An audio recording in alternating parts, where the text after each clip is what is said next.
In this next lesson, we're going to talk about what makes a great business model. What separates out the Facebooks and the LinkedIns from other companies? What makes them superior? What makes their business model superior? So in this lesson, I'll talk about the different elements of the ideal business model. And I also have several core principles, some philosophies that guide me as I'm developing business models, and I'd like to share those with you. Just as a reminder from the last lesson that all the pieces of your business model need to fit together. So you can't focus only on the revenue side, only on the pricing side, or only on the product. You need to craft a business model that fits together, because if one element of the business model fails, then the entire model fails. So keep that in mind as we're going through this. So what makes an ideal business model? I've looked at several different business models of several successful companies, and these are some key characteristics that they all share. Not every one of these is exclusive, but they really define what a good business model is. So the first one is a defined market. A good business model is one that very specifically targets a customer segment. And what I mean is that you can't have a successful business model by trying to be everything to everyone.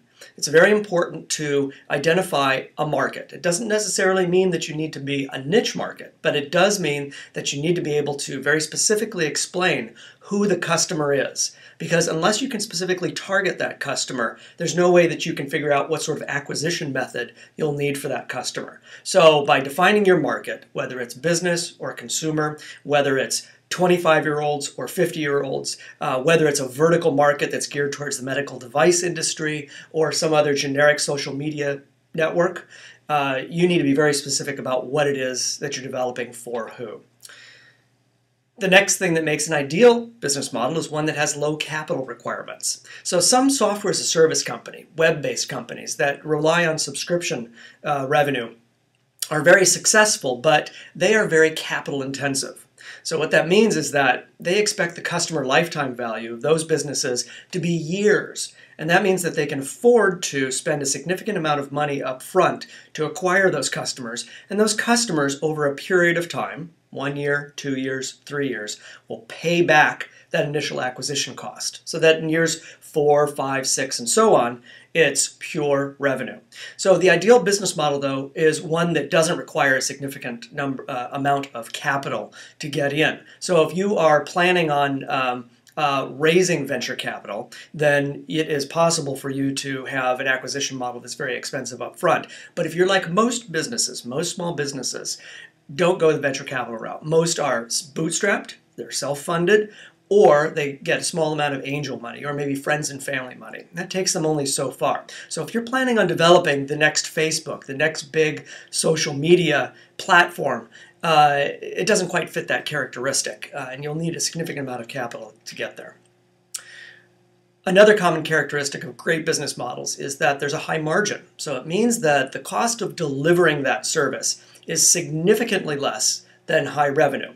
So there are certain business models, and e-commerce might be one, especially if you're delivering what could be considered a commodity product, where there are low margins. So for example, the ebook industry could be a low margin business. So you are in a competitive market. The cost to acquire the goods is relatively high, and then you mark it up and then you sell it again. So the ideal business model is different than that. The ideal business model is one where your capital cost, or the cost of acquiring customers, the cost of building the product, are significantly low, and then you can charge a high amount. Seems very straightforward, but you'd be surprised at the businesses that aren't quite successful because they have high margins. Another characteristic is that they have long customer lifetime value. I've already mentioned this, but what this means is that they can very specifically track how long a customer will be with them. And that means that they have a very low churn rate, or the number of customers that they're losing are relatively low, and then the customers that are with them stay with them a long time. It also means repeat customers. So if you are selling an e-commerce solution and you're selling goods online. You want to make sure that the customers come back time and time again. And the ideal business models are one where you have a very long customer lifetime value. Successful software as a service companies, for example, measure customer lifetime value in years. And so if you're looking at customers that you expect to be with you 6, 7, 8 years, it's possible to make the business model work out. If you expect the customer to be with you only a limited number of months or maybe under a year, it's very unlikely you'll be able to acquire them for less than what they're going to give you back. That's a very important concept. So low customer acquisition costs. Successful business models have a fairly low sales cost. So what that means is that you need to know how much it's going to cost to sell your product to the customer, to get them in the front door, to deliver your product to them. And the successful business models out there get costs down low enough so that it makes sense for them. Another characteristic is low churn, and I've already alluded to customer retention.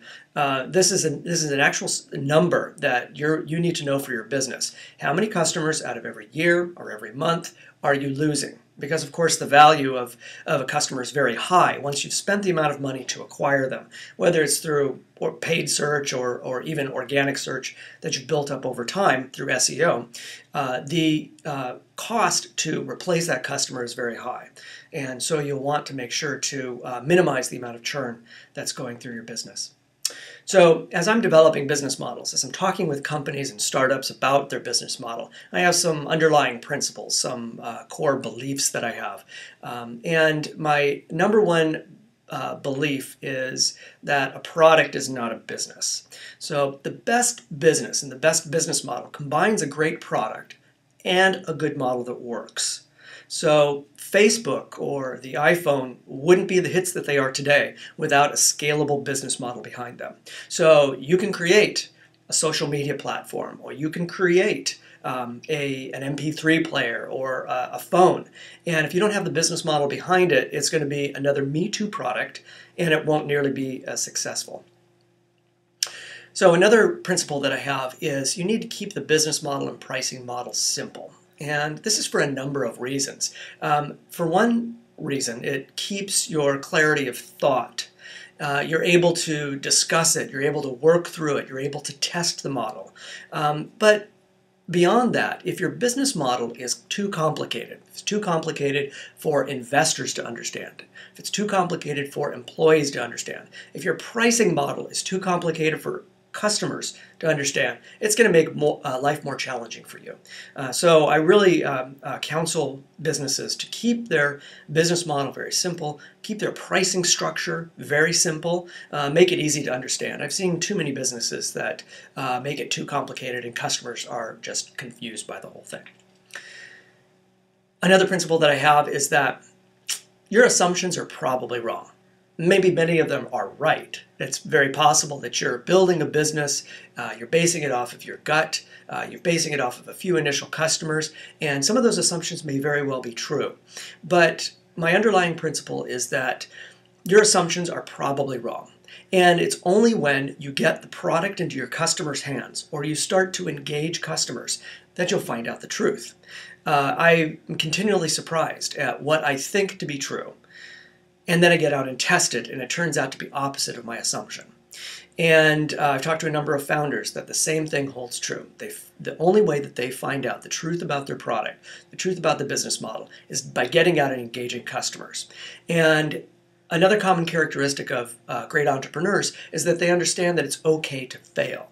And the earlier that you fail, the earlier that you engage customers, find out the truth, and fail, the less you spend.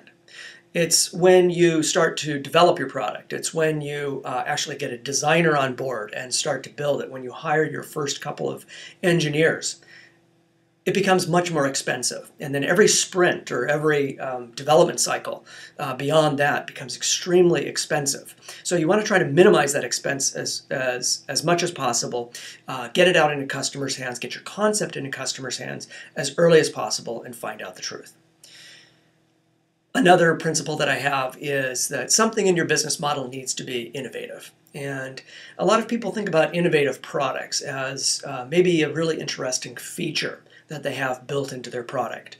Maybe it's the way that the product is, the platform, and the way the platform works. But if you'll recall, a business model is actually 9 different building blocks. So any one of those building blocks can be the innovative thing in your product.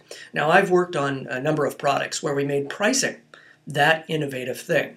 So we looked at the competitive landscape and realized that there was something wrong with the price. Maybe the way it was delivered, or maybe the pricing model was too complicated. And so by coming up with an innovative way to price the product, you can have a product that's very similar feature-wise to other products on the market, yet be innovative through your pricing model or through the partnerships that you have or some other element. So think a little bit outside the box when you're thinking about innovation. And another core concept that I have is that pricing and revenue are the riskiest parts of your business model. So you need to get those validated now. I've spoken with a number of companies who have developed the product, they've developed the business model or what they think their business model is, yet they punt on the price. Or they wait until the very end of the process before deciding the price. They might even get a few charter customers on board. Unfortunately, they wait until the last minute to validate the price and then find out the customers aren't willing to pay. So it's very important when you are doing your initial customer development, when you're going out and talking with your initial charter customers, that you validate the price along with that and the pricing model. So this is a critical thing that I see companies, they make this mistake all the time, and I hope that you don't. So another common mistake that companies make is that they base their price on their costs. So they look at how much it's costing them to build the product. They look at engineering costs. They look at acquisition cost to the customer.